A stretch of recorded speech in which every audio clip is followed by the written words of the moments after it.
Est-ce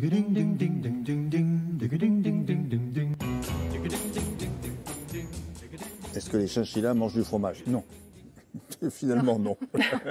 Alors, au pays du fromage, franchement, vous savez qu'il y en a plus de 1200 en France de sortes de fromage. Voilà. Alors, ça nous a beaucoup intrigué quand on nous a parlé de ça. Ces produits qu'on appelle donc des fromages. Voilà. Oui, fromages. Alors, de quoi s'agit-il? Les fromages, ce sont des faux fromages, comme vous disiez, c'est-à-dire une imitation de fromage. On l'appelle aussi, comme vous le disiez, fromage, le V pour vegan ou pour végétal. Alors, tout simplement, on ne peut pas l'appeler fromage, parce que ce terme est légalement réservé aux produits issus de la fermentation du lait animal. Et là, les fromages que j'ai ici parce que de loin comme ça, une première fois... À première vue, on dirait des fromages traditionnels. Et là, ce sont des fromages, justement. Bien déguisés. Ils sont sans lait, donc à base d'ingrédients exclusivement végétaux, pas de traces animales, donc complètement adaptés pour les personnes véganes. Ça peut être intéressant pour des raisons de santé, des personnes qui ne peuvent pas manger de fromage. Et puis, c'est intéressant parce que le faux mage, permet de lutter contre le réchauffement climatique. Pourquoi ? Parce que toute l'industrie laitière, en fait, produit beaucoup de gaz à effet de serre. Donc, voilà. Alors, aujourd'hui, je vous dis pas, bien évidemment, d'arrêter le fromage, voilà. Mais non, ne vous inquiétez pas. C'était pas le but.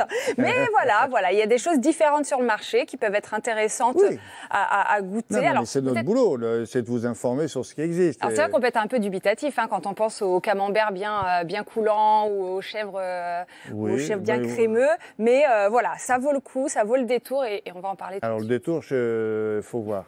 Non, c'est le coup qu'il faut voir. C'est ça. Ils sont faits à base de quoi? Allons-y maintenant. Ben oui, alors ils sont faits à partir de noix de cajou essentiellement. Ça peut être des amandes, ça peut être du soja par exemple, qui vont fermenter. Donc il y a une fermentation, mais vous en voulez tout de suite. Non, je voudrais voir la pâte, à quoi elle ressemble. La texture. Quand c'est coupé. Que je puisse leur montrer. Vous voulez une petite tartine? Non, c'est pas pour manger, c'est pour voir à quoi ça ressemble. Allez-y. Alors l'avantage, c'est qu'ils n'ont pas d'hormones de croissance et pas d'antibiotiques non plus par rapport au fromage traditionnel. Ils apportent des ingrédients intéressants qu'on retrouve dans les ingrédients de la fabrication. Par exemple, les protéines qui peuvent manquer aux personnes véganes. Bien, les fromages contiennent beaucoup de protéines végétales et les protéines, je vous rappelle, c'est bon pour la fabrication des muscles. Ah non, mais l'odeur, ça me rappelle quelque chose. C'est quoi? Alors, c'est intéressant. Pas du fromage. Peut-être les herbes, je me souviens plus. Oui, les herbes. Oui, ça doit être les herbes qui doivent vous donner une odeur. Sinon, ça n'a pas vraiment d'odeur. En fait. Si, il y en a certains, par exemple, le bleu, vraiment une odeur de fromage. D'accord. Vraiment. Et ça s'appelle un bleu? Ils appellent ça le bleuté végétal. Vous voyez, on ne peut pas. Ça a goût d'air, pas plus. Évidemment, la pâte, elle est un peu sableuse. C'est un peu plus friable, un peu moins crémeux. Oui, pas crémeux. Très bien. Et donc, parlons minéraux. Qu'est-ce qu'ils contiennent, ces petits fromages? Il ne faut pas que je me trompe. Alors, ils contiennent des minéraux en plus ou moins de grande quantité en fonction des noix utilisées. Alors, du calcium, du potassium, du magnésium, des vitamines du groupe B intéressantes pour le système nerveux. Donc, ils sont intéressants du point de vue nutritionnel. Selon les noix choisies, ils vont même être riches en oméga 3, les fameuses bonnes graisses pour la santé, pour le système cardiovasculaire. En revanche, je vous déconseille un peu plus ceux faits à base de graines de tournesol. C'est des graisses moins intéressantes pour la santé. Et la grosse différence avec les fromages traditionnels, c'est que les fromages sont riches en fibres. Et les fibres, d'habitude, on pense légumes et fruits, on ne pense pas à ça. Donc c'est très intéressant pour le transit intestinal. Ça c'est quoi? Comment on appelle ça? L'appellation. C'est un genre, c'est une imitation. C'est une imitation. Il imite quoi? Le chèvre? Celui-ci de chèvre sec, je crois. Chèvre sec. Je crois que c'était ça. C'est donc un peu dur. Ouais, c'est le cas. C'est le cas, on voit en plus autour. C'est marrant parce que ça sent un peu le fromage quand même. Oui, c'est ça qui est intéressant, c'est que ça sent le fromage. Ils ne contiennent pas de lactose, ce qui est très intéressant pour les intolérants au lactose, qui peuvent avoir plus de variété. Voilà.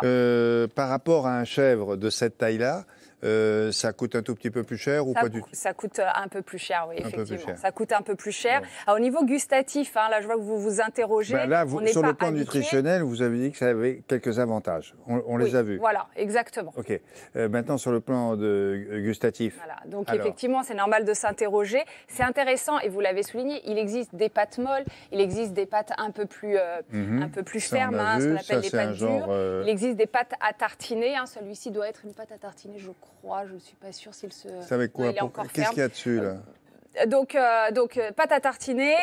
Donc voilà, bon. Il existe tout type de pâtes, de texture, de goût, de qualité. Il faut tester de toute manière. Hein. C'est encore une fois, il faut tester. Oui, mais là, c'est friable. C'est pareil. C'est plutôt friable. Ouais, c'est plutôt friable. Étant donné qu'il n'y a pas de lait, qu'il n'y a pas de pâte, voilà, oui. Ouais, exactement. C'est moins crémeux. Là, ça sent le légume. Parce qu'ils ont rajouté autour des petits légumes, là, on a des petites épices, des petits légumes autour. Et ça, on en trouve où en fait? Alors vous allez en trouver en magasin bio, souvent en magasin spécialisé. Il existe des crèmeries végétales aussi qui proposent ce type de fromage. Oui. Évitez ceux où il y a l'huile de coco aussi parce que c'est pas forcément ce qu'il y a de mieux pour la santé. Et attention, ils contiennent autant de sel que les vrais fromages. Ah bon? Donc, si vous souffrez d'hypertension artérielle, faites attention. Ça, c'est et moi, je me demande si on peut faire son fromage à la maison. Oui, alors si on est un peu... Pourquoi pas aussi? Voilà, si vous êtes cuisinier amateur, moi j'adore cette recette, mais elle est très rapide. Vous faites le vrai à la maison? Non. Et bien maintenant, vous ferez le faux. Vous ferez le fromage, le fromage à tartiner. Oui, voilà, les noix de votre choix. Vous mettez dans une tasse d'eau pendant toute une nuit. Vous mixez avec 2 cuillères à café de levure, 2 cuillères à café de sel. Vous allez avoir une pâte bien lisse. Vous rajoutez 2 cuillères à café d'agar-agar, c'est un gélifiant. On met ça à chauffer pendant 10 minutes. Si vous voulez vous amuser à faire épices.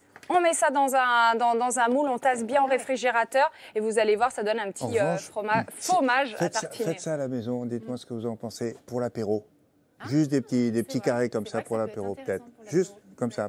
C'est vrai. Et ça a l'odeur, hein, je ne sais pas si... Non, mais ils n'ont pas tous une odeur de fromage. Enfin, c'est original, avouez qu'on a bien fait de vous en parler. Ça existe. Il faut quand même que je le montre, celui-ci. Ça, c'est quoi ça? C'est du bleu. Ça ressemble à du bleu, voilà. Ah oui. Super. On dirait du roquefort. Ah oui, complètement. Et en plus, il en a le déguisement encore, lui. Regardez. Il fallait qu'on le montre. Et il se déguise en roquefort. Quelle drôle d'idée. Ça va être bien, on va le masquer. Allez, merci beaucoup.